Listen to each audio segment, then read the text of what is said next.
Hello friends, welcome to our channel All in One. Subscribe to learn. In this video, we will learn the relation between the zeros and coefficient of a quadratic polynomial. Okay, this video is for class 10th, and in this video, as you know that we are continuing the chapter 2, that is polynomials.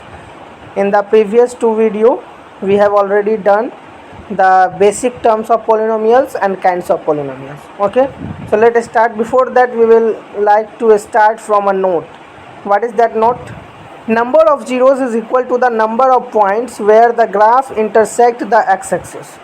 मतलब एक आप देखे होंगे, जो भी NCERT follow कर रहे होंगे जितने भी बच्चे, उसमें देखेंगे कि पहला एक्सरसाइज में कुछ ग्राफ दिए हुए हैं और बताना है कि नंबर ऑफ़ जीरोज़ कितने हैं.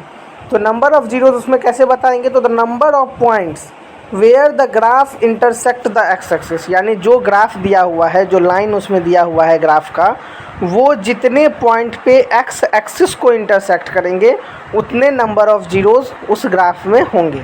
तो ये एक नोट से आप जो भी बच्चे NCERT से बना रहे होंगे उनका पहला एक्सरसाइज इजीली बन जाएगा कि number of zeros is equal to the number of points where the graph intersect the x axis. Suppose कीजिए कोई एक लाइन अगर एक्स एक्सिस पे अगर किसी एक्स एक्सिस को अगर दो पॉइंट पे अगर कट कर रहा है, इसका मतलब उस ग्राफ का नंबर ऑफ़ जीरोज़ जो होगा वो 2 होगा. ठीक है फ्रेंड्स, अब हम लोग आते हैं जो बड़ा टॉपिक है, relation between the zeros and coefficient of a quadratic polynomial.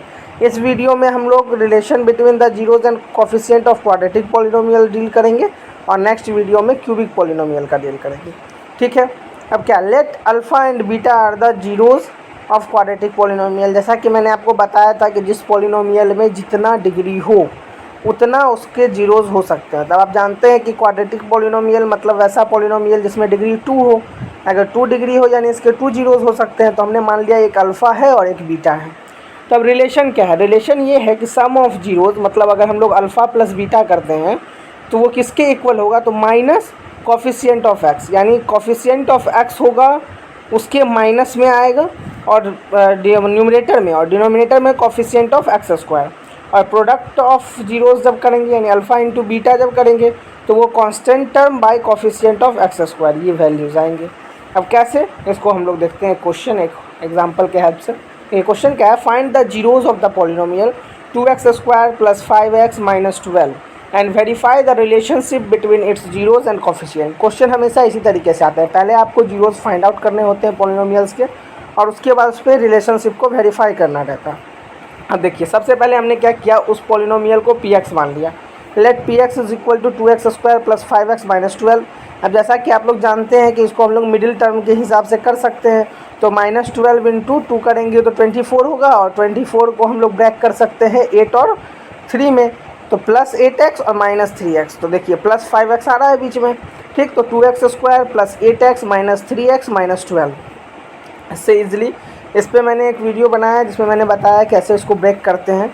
ठीक ना, तो आप इजीली अच्छे तरीके से आप समझ जाएंगे. और नहीं तो फिर आप एक काम कीजिए, जब हम क्लास 9th में फैक्टराइजेशन बताएंगे तो उसमें भी आप उसको देख सकते हैं. और नहीं, अगर आप लोग को अगर फिर भी प्रॉब्लम हो तो आप लोग कमेंट बॉक्स में मुझे बताएंगे तो मैं एक अलग से वीडियो लेकर के उसमें ये बता दूंगा कि इसको हम लोग और अच्छे से, और भी बहुत सारे एग्जांपल्स को लेकर बता दूंगा कैसे हम लोग उसको करते हैं. ठीक है, तो ये हो गया. अब उसके बाद देखिए, तो 2x स्क्वायर प्लस 8x में 2x कॉमन मिलेगा तो x प्लस 4 बच जाएगा. और माइनस 3x माइनस 12 में से माइनस 3 कॉमन ले लेंगे तो x प्लस 4 बच जाएगा. अब देखिए दोनों जगह x प्लस 4 है, x प्लस 4 को कॉमन ले लीजिए तो 2x माइनस 3 इधर बच गया, वो भी ब्रैकेट में आ गया. ये दोनों मल्टीप्लाई में यानी दोनों फैक्टर्स में आ गया.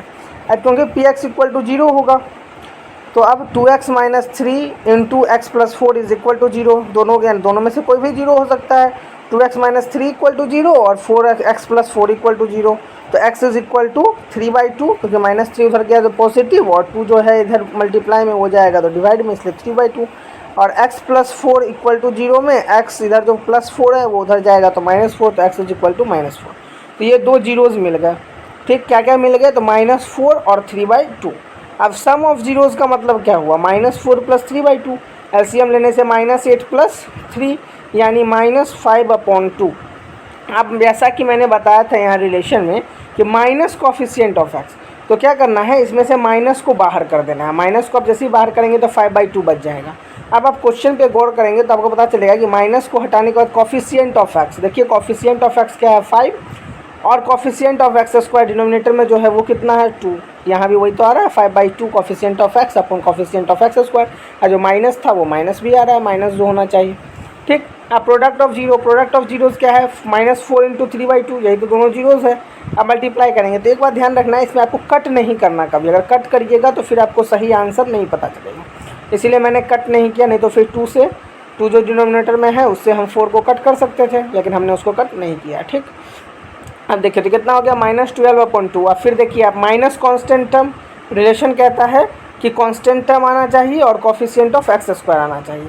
तो अब आप यहाँ देख सकते हैं कि कांस्टेंट टर्म और यहाँ क्या है coefficient of x square. Constant term कितना -12 और कॉफिशिएंट ऑफ एक्स स्क्वायर की जगह पे 2। आप देखिए कांस्टेंट टर्म -12 और कॉफिशिएंट ऑफ एक्स स्क्वायर की जगह पर 2, तो इसको आप इजीली अच्छे तरीके से देख लेंगे। ठीक है, हम लोग नेक्स्ट आते हैं। अब देखिए कभी कभी फार्मूला के आधार पर भी हम क्वाड्रेटिक इक्वेशन फाइंड आउट कर सकते हैं। जैसे क्या क्या है फार्मूला क्वाड्रेटिक इक्वेशन को फाइंड आउट करने का, देखिए if alpha and beta are the zeros of a quadratic polynomial then a quadratic polynomial is equal to x square minus alpha plus beta x plus alpha beta. Same वही relation से आया है, x square minus alpha plus beta यानी sum of zeros और plus alpha beta यानी product of zeros.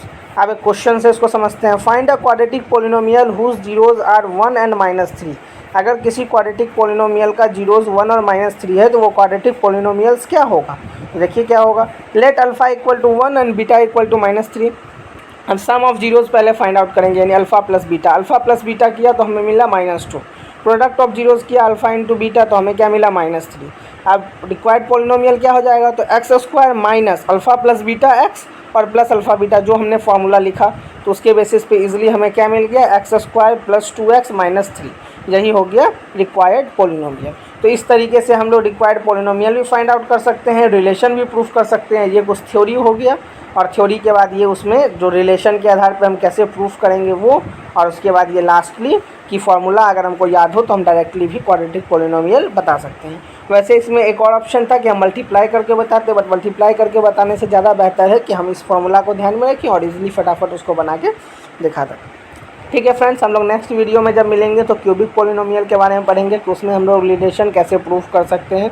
ठीक है, तब तक आप लोग इसको इसके आधार पर जितना भी क्वेश्चन है क्वाड्रेटिक पॉलिनोमियल के रिलेशन को प्रूफ करने के आधार पर उतना सारा आप प्रूफ कर लीजिए, सारा बना लीजिए।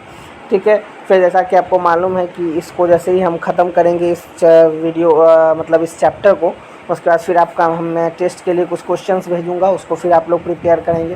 ठीक है फ्रेंड्स, तो तब तक आप लोग इसको बनाइए, और अगर कोई भी प्रॉब्लम्स हो तो आप प्लीज़ कमेंट बॉक्स में या फिर टेलीग्राम चैनल का जो लिंक आपके डिस्क्रिप्शन में दिया हुआ है, वीडियो के डिस्क्रिप्शन में, वहाँ से आप जा कर के टेलीग्राम चैनल ज्वाइन करके हमें उस सजेशंस के बारे में बताइए।